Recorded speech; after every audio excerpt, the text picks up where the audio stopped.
আসসালামু আলাইকুম বন্ধুরা, আজকে ভিডিওতে আমি দেখাবো আমার ফেসবুক আইডির ইউজার নেম চেঞ্জ করব এবং আমার প্রোফাইলের যে ইউআরএলটা আছে এই ইউআরএলটা আমি এখন চেঞ্জ করব। ঠিক আছে, আর ফেসবুক আইডির ইউআরএলটা যদি আমি এখন কপি করতে যাই তাহলে আমার www.facebook.com এটা দেখাবে প্লাস ইউজার নেম হচ্ছে এইটা।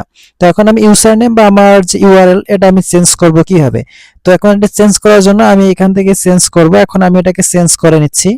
সেই ইউআরএলটা হচ্ছে এমডি জয়নাল আবেদিন হচ্ছে এমডি জয়নাল আবেদিন 01 দিলাম, এটা দেখতে পাচ্ছেন নিচ্ছে না। তাহলে এটাকে আমি যদি অন্য একটা দেই 2026 যদি আমি দেই দেখি নেয় কিনা। তো 2026 দিলাম, দেখতে পাচ্ছেন 2026 দেওয়ার পরে এটা কিন্তু নিছে। ঠিক আছে, তো আমি 2026 দিব না, আমি আমার মন মতো করে সাজাই নিব। তো সুবিধার্থের জন্য আমি এই ইউআরএলটাই দিলাম এবং এখানে যদি আমি ডানে ক্লিক করি তো দেখতে পাচ্ছেন আমার ইউআরএলটা কিন্তু হচ্ছে সেভ হচ্ছে। আমরা একটু অপেক্ষা করি। তো আমার ইউআরএলটা চেঞ্জ হয়ে গেছে। তো আপনারা এই জিনিসটা আসলে কিভাবে করবেন এবং কোথা থেকে করতে হবে আমি আপনাদেরকে শুরুতে দেখাই। আপনারা ফেসবুকের অফিসিয়াল অ্যাপ থেকেও করতে পারবেন এবং লাইভ থেকেও করতে পারবেন। তো যাই হোক, এরপরে হচ্ছে আপনারা এই থ্রি ডটে ক্লিক করবেন। তো থ্রি ডটে ক্লিক করার পরে নিচে দেখতে পারবেন সেটিং এন্ড প্রাইভেসি, তারপর এখানে সেটিং অপশনে ক্লিক করবেন।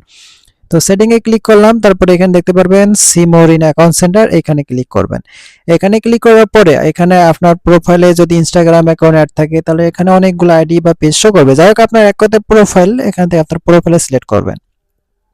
প্রোফাইল আসার পরে এখানে দেখতে পারবেন আপনার ফেসবুক আইডির যে ফেসবুক অ্যাকাউন্ট, অর্থাৎ আপনার ফেসবুক যদি অ্যাড থাকে শুধু তাহলে ফেসবুক, এবং যদি নিচে ইনস্টাগ্রাম অ্যাকাউন্ট অ্যাড থাকে তাহলে ওখানে ক্লিক করার দরকার নাই।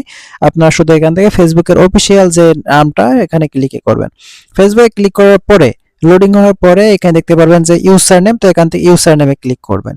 ইউজার নেমে ক্লিক করার পরে আপনি যে ইউজার নেমটা দিতে চাচ্ছেন এখানে ক্লিক করে আপনার জাস্ট এগুলোকে মুছে দিবেন। মুছে দেওয়ার পরে আপনার যে ইউআরএলটা বা যেটা দিতে চান, ঠিক আছে, সেটা এখান থেকে জাস্ট আপনারা দিয়ে দিবেন। তো আমি আপনাদের বোঝার সুবিধার্থে আমি সামথিং কিছু একটা দিলাম।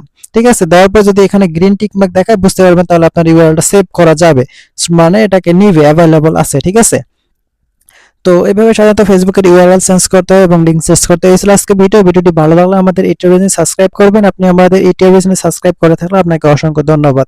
ভালো থাকুন, সুস্থ থাকুন, আল্লাহ হাফেজ।